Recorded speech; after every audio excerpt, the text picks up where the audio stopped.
the boarded up homes right here. Those job cuts do appear to be coming, as well as plant closings. The U.S. auto industry can't put 2009 in its rearview mirror fast enough. American auto industry was on death's door. Nearly 200,000 American jobs were lost in the industry. You think about all those jobs lost, you think about all the people you're missing, all the people you worked with and they're no longer there.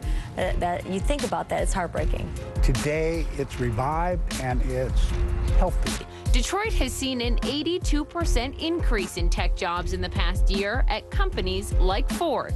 Some people say in cities like right here in Detroit, so many jobs had been lost, the only real place to go was up. Everybody's looking real positive towards the future.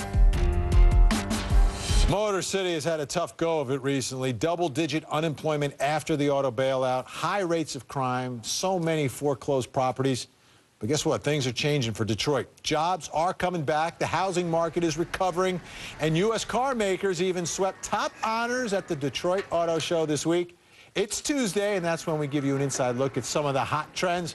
Lauren Fix, the car coach, has been at the show this week and joins me now live from Detroit. Coach, great to see you. Good to see you as well.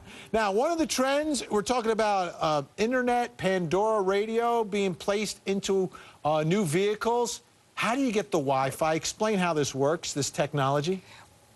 Okay, a lot of it is called media on demand, and you can use your iPhone, which is really cool, or your smartphone, because there's so many different manufacturers now, and you can ask for that media on demand. We know about Pandora radio, but there's also AHA radio, which is made by Harman, which is here in the U.S. But in addition, you can now, believe it or not, Ford has created an app place where you can create your own apps, submit them, and if they're approved, you can actually connect whatever you design from your phone to your car. So you could listen to your Facebook posts or your Twitter posts and respond through their sync process. But the future is going to be bringing more of that media on demand. I want to listen to HLN in my car. Yes. You'll be able to do it. Yes. Yes. Yes.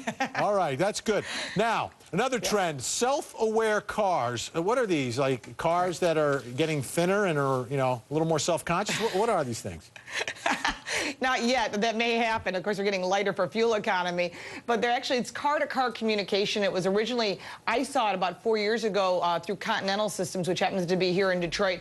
And Continental Safety Systems developed this ability for a car to tell another car, hey, there's traffic. There's an emergency vehicle coming up. And instead of it being in your nav screen, it might be in front of you. Note that there's a police officer coming up from behind you. Please pull over and let them by.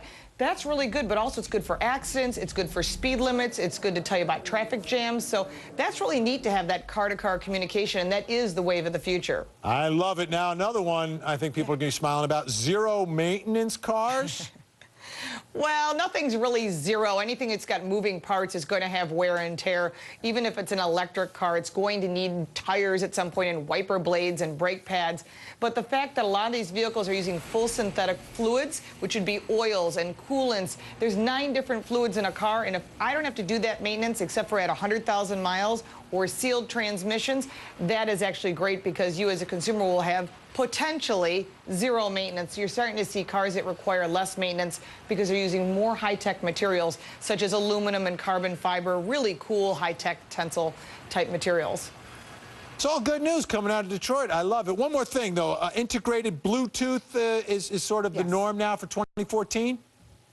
Yeah, pretty much every car has it. I mean, you could be buying a Kia Rio up to a Bentley, and everything in between will have a Bluetooth setup. That's pretty much a standard now because you want your eyes on the road and your hands on the wheel, and in order to avoid that distracted driving, using Bluetooth is one choice. Of course, there are a lot of states, including Michigan, have a law that say if you're under the age of 18, no phones in cars, although kids tend to find their own ways around these systems. So Bluetooth is a great solution in order to keep that distracted driving down and keep their eyes on the road. And now I just have to learn how to use my Bluetooth, and then I'll be fine. Oh, well, Lauren Fix, the car coach. Owner's manual, the owner's manual. Great to see you. Thanks so much. Great to see you, too. Thank you.